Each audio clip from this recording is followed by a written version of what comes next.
But you know, they got the room is locked, you don't hear none of that. And then, you know, Kim would walk out in her white robe, and you could see it in her face. Will the feds investigate the rumors that Kid Cudi's car was blown up by Diddy because he dated Cassie Ventura? For facts purposes, Kid Cudi's car was blown up. Mr. Combs told Miss Ventura that he was going to blow up Kid Cudi's car and that he wanted to ensure that Kid Cudi was home with his friends when it happened. Around that time, Kid Cudi's car exploded in his driveway. So now we have that allegation. Sean Combs is up for trial, and it looks like he'll be spending quite a bit of time in jail. But while we've been hearing a lot about his long list of alleged crimes, it seems like there's even more to him apart from sexual assault. Let's talk about how he allegedly blew up rapper Kid Cudi's car and what this could mean about more of his potential crimes. At this point, it's obvious that Diddy is going down. The feds seem determined to ensure the disgraced rapper ends up behind bars. And there are a lot of rumors floating around as to why they're so intent on doing it. There are conspiracy theories, but then there are the facts that we all know. First, let's see how the case is going. Diddy's lawyers have been on a quest to present him as a family man who has done no wrong. His lawyer has even tried to imply the Cassie video was just a scenario of a difficult relationship rather than full-on abuse. Just a matter of personal embarrassment because he and the person in the video were in the midst of a 10-year relationship that was difficult at times, that was toxic at times, but it was mutually so. And this whole notion that Mr. Combs is forcing drugs on someone is just nonsensical, and it's going to prove to not be true. Well, on that video, he initially denied the allegations when his then girlfriend, who is in that video, filed a lawsuit last fall. He said that Diddy only denied the sexual assault aspect of the case and didn't want to publicly embarrass himself. They were denying sex crimes. I mean, because at the end of the day, the gravamen of that civil complaint wasn't a misdemeanor assault, which is what you see on that video. Not minimizing it, but it's a misdemeanor assault. What the gravamen of the complaint was sex crimes, and he denied that, and he still does. Well, and you're saying that this is all just about that one relationship, but when you read through the indictment, they say that there's not just one victim. They say there's multiple victims here today, and what I heard described was they said they have 50 witnesses or victims. Yeah, I think it's 49 witnesses and one victim. I think if you broke it down, and I say that because count 2, which is the sex trafficking count, has victim number 1, and there is no victim number 2 anywhere in the indictment. Which is ironic, considering it was proved that Diddy bribed people to keep the tape away from the public at the time. And now his new lawyers have moved on to claiming that the feds leaked the tape to make Diddy seem like the bad guy. Of disgraced music mogul Sean Diddy Combs, 84-year-old Janice arriving at court today to show support for her son, who's seeking release on bail. And she was jeered and heckled by the crowd of onlookers. Diddy's a predator. Also there, 6 of his children, all creating a human chain as they headed for the courthouse. Diddy walked into the courtroom wearing a tan prison jumpsuit. When he saw his family seated in the 3rd row, he smiled and waved at them. When the proceedings ended, he blew them kisses. Diddy's attorney, Anthony Rico, talked about his mood. So he's making an adjustment. He had his family here today to support him. Attorney Gloria Allred, who represents several of the alleged victims, says Diddy's fame should have no impact on his trial. You're not above the law, and so you have to face the consequences of what you are alleged to have done. Diddy's lawyers are making a bombshell allegation. A May trial date is now set for hip-hop mogul Sean Diddy Combs to face sex trafficking charges. This comes as his attorneys are accusing the federal government of releasing video of him brutally beating his former girlfriend back in 2016. Well, Combs' lawyers, they filed court documents on Wednesday accusing the Department of Homeland Security of leaking the hotel hallway footage to CNN. They claim that the video was released to injure the reputation of Combs and was likely not leaked by his then-girlfriend Cassie Ventura. However, prosecutors say that the video is a key piece of evidence in their case. Combs is charged with sex trafficking, racketeering, and other crimes. He's pleaded not guilty. But never mind the assault, there's even arson on the list of potential Diddy crimes. And it also ties into Cassie Ventura. The feds are hot on the rapper's case, and most experts think that they will use the racketeering charge to pin the arson crime on Diddy as well. So as we know, Combs was arrested last week pursuant to a grand jury indictment out of the Southern District of New York. He's charged with racketeering conspiracy. Basically, there was an agreement between him and others to operate a criminal enterprise that engaged in a pattern of illegal activity, and that for years Combs threatened and abused women. Now, in the indictment, prosecutors allege that as part of this racketeering conspiracy that Combs and his co-conspirators engaged in, they participated in a number of underlying or predicate crimes that prosecutors are going to prove.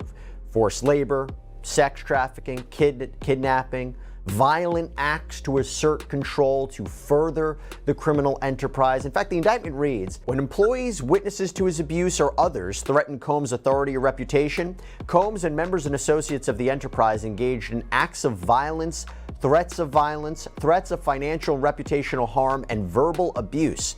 These acts of violence included kidnapping and arson. So, what happened with Kid Cudi? Cassie outlined the incident in her lawsuit, saying that she had started dating Cudi in the rough patch during their relationship, and she was beaten badly for it. She alleged in her lawsuit, quote, in 2011, during a rough patch in a relationship with Sean Combs, she ended up having a relationship with rapper and Grammy Award-winning artist Kid Cudi, real name Scott Miscudi.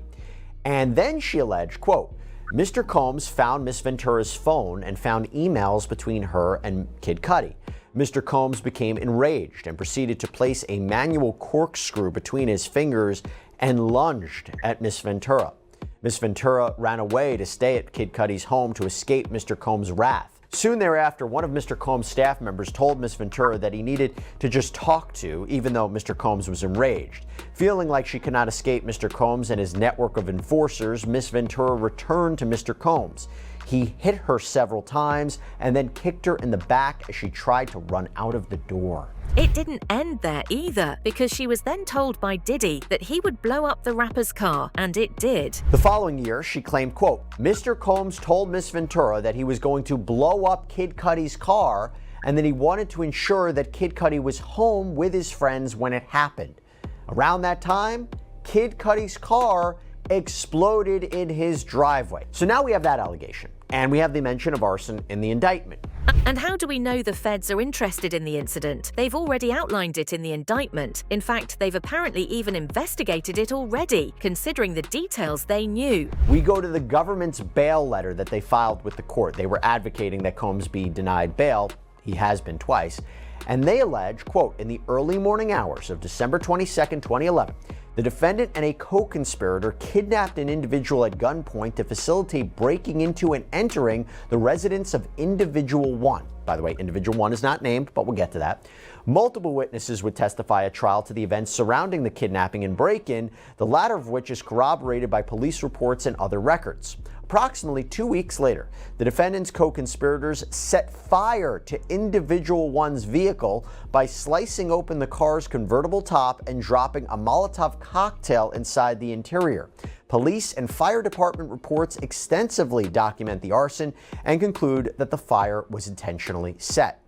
Multiple witnesses would also testify to the defendant bragging about his role in destroying Individual 1's car. And following the Cassie lawsuit, Kid Cudi's representatives actually confirmed what had happened, saying it was all true. Of course, his lawyer continued to deny everything. There is no allegation that Mr. Combs was involved in these actions or directed anyone else to take them. It's clear the government doesn't know who set fire to the vehicle or how it relates to Mr. Combs, who denies any involvement. While some people are concerned that since the incident is from 2012, the evidence might turn in favor of Diddy, fire investigator Robert Rowe confirmed that it wouldn't pose an issue as long as the concerned fire investigator followed standard procedures. Well, as long as the fire investigator conducted his investigation in accordance with the guidelines, provided that that investigator, whoever that may be, is qualified to conduct that investigation, a record is a stamp in time, if you will. The facts don't change unless the investigator, and I do this with my reports, is I leave it open-ended. So if additional information should come forth that may change the outcome or change the direction of the investigation, the investigator has the ability to add a provision or a clause within that report to say, upon further investigation or additional information, I have the right to change my opinions or enhance my opinions. Right. So I think the report, as it sits, is fine unless an investigator has additional information they may have collected.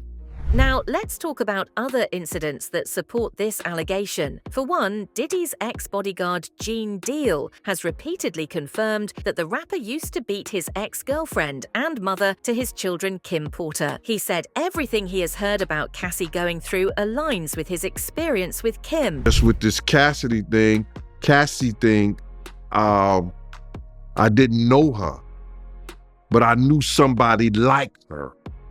And that was Kim Porter. I didn't know Cassie, but I knew somebody who was going through the same thing she was going through, and that was Kim Porter. I guess it's an affidavit to the courts, of what she experienced. And it's like, it was the same thing Kim was going through. The same thing, bro. Kim was going through the same thing, the beatings, you know what I'm saying? Deal outlined how Cassie went through extreme beatings, and he once broke Kim Porter's nose. Yo, I heard that he beat her so bad he sent her to Hawaii so she could stay away from people. That's crazy, man. But that's Kim's story. That's Kim's book. That's Kim's book. Then you hear about the fact that he broke Kim's nose on a yacht? He also confirmed that just like Cassie, Diddy beat Kim for talking to other men. This was even when he was going out with Jennifer Lopez. He simply wanted control of her. You know what I'm saying? But they got the room is locked. You don't hear none of that. And then, Kim would walk out in her white robe, and you could see it in her face. I'd never seen him treat Miss Lopez like that. You understand? Even when he was going behind her back and still dealing with Kim, he didn't want Kim to deal with nobody, bruh. Like I said, I can't speak on Cassie or her statements like that, but I can reflect on the way he treated Kim. We would leave Jennifer's house. He would call a babysitter. If Kim was out on the town, we was going to every spot in New York City that the babysitter thought she was at. Do you hear me? Even when he wasn't dealing with her, he wanted complete control over her life, over what she did and how she did it. Coming back to the arson itself, multiple people in the industry have since commented on it. Roger Bonds talked about how he was sure the incident was true. He himself tried to get away from Diddy and even changed jobs for it. Yeah, do you know about this car blowing up? I heard about that. I definitely heard about that. And I found it quite funny that the car actually did get blow up. So I would say that was accurate. I would say that. Yeah, and I guess after that, Cudi didn't want anything to do with Cassie because this was like, okay, this was more than I bargained for. Yeah, he definitely didn't have nothing to do with her anymore after that. You were kind of phasing out. After that situation is when I left. Right, and you went to go work for Ciroc. And I went to work for Ciroc, yes. Now working at Ciroc, your pay was lowered. My pay was lowered. It was something that Diddy told me when he asked me if I wanted to leave. See, a lot of people get the misconception that I got fired. And no, I went to Diddy, and through the grapevine, I was trying to figure out ways to get away from him because it was just too much. The drugs was too much. The fighting was too much. It was like I was a babysitter. I'm getting between him and his girlfriends fighting, him and Cassie fighting. So I had to figure out a way to keep my job and still be able to leave. So that's when I was diagnosed with diabetes. And I went and told Puff, yo, I heard you got an ambassador job open at Ciroc. He said, how you heard that? I said, come on, I've been here for 10 years. I said, people talk to me. And then he said, all right, just give me some time. About a week later, he said, okay, I'm gonna let you go over there. He said, but you know you ain't making the same money over there that you gonna make with me because I don't have no control of it. Even though he did have control of it, I think he thought that was something that was gonna sway me. But I had already made up my mind, like enough is enough, because it was getting to the point where Boosie also commented on the incident, saying he didn't understand why Diddy did that. But while he thought he did it over love, more people like Deal have pointed out that it was more about control than anything.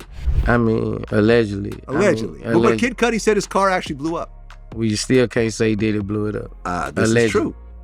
This is true. You always got to say allegedly. Right. But if I say I'm going to blow someone's car up. But if somebody do that behind a woman, you sick in love, like you on something.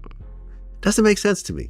You on something. And people have been talking about the implications of him being able to blow up someone's car for months as well. Absolutely, I think they'll investigate it. I think they're taking everything that's been filed, they're combing through it, and they're going to turn over every leaf or every rock, every car, so to speak, and anything that they can use against him, they're going to investigate and try to use it against him. So definitely. Let's stay with you. Can I also say it just goes to his access. If you can blow someone's car up, it just goes to the reach that you have, and it just substantiates someone's fear of him, especially, we were talking about witness protection earlier. He has reach. He can send someone to blow up a car if he so desires over a love issue, spurned love interest or something of that sort. So even former Bad Boy rapper Mark Curry commented on the incident, saying he could believe that the incident happened. You shouldn't have had this car over here, So we have to just look into that right there. Let's look into that, because I really want to know if he blew up that man's car. Because if he did that, I'm going to start doing Urbanoire. If my car ever catch on fire, you know what happened. I'm just letting y'all know, so at least we know we're going to rule out my car catching on fire. That one already been done. We got to do it something more original. Do you think Diddy's actually capable of coming after some of the guys and people who are speaking out against him? I think Diddy's capable of coming out, going against anybody who speaks against him. And if you really ask me, I think he's winning at it. I think that everybody who he wants to get at, he's getting at. He even pointed out what Jaguar Wright has said before as well, that Diddy tends to be able to conveniently be rid of any person who goes against him. Like look at how many people have dealt with him that you see no longer here today. Look at Heavy D, no longer here. Look at Andre Harrell, no longer here. Kim Porter, no longer here. Biggie Smalls, no longer here. I know Black Rob ain't, but Black Rob no longer here. Francesca Spiro, no longer here. It's just everybody who played a part in his success, that had a part. A lot of them are not here no more. Wolf, Anthony Jones no longer here, the security. It's so many people that are no longer here. But at the end of the day, it's obvious that many think that, let alone blowing up a car, Diddy is easily capable of murder. After all, even Tupac Shakur's family is now investigating whether he might have had a hand in his death. Diddy is due back in court Thursday, but could he also potentially face a new legal issue connected to the murder of Tupac Shakur? ET has learned Tupac's family has hired famed attorney Alex Spiro to investigate any possible link between Diddy and Tupac's 1996 drive-by shooting and death. Alex is the attorney who got Alec Baldwin's involuntary manslaughter trial dismissed in July. Diddy has always denied any involvement in Tupac's murder. I have my own opinion. Back in 1995, the late rapper suggested Diddy was involved in the 1994 attack when Tupac was shot 5 times inside a Manhattan recording studio. I have proved things that I can say that will back up my claim, but this is not for the world to know about. You know what I mean? It's between me and him. But will we get confirmation on his involvement in the Kid Cudi case? Let's wait and see. That's it for now. Don't forget to tell us what you think in the comments below. For more updates, hit the bell icon.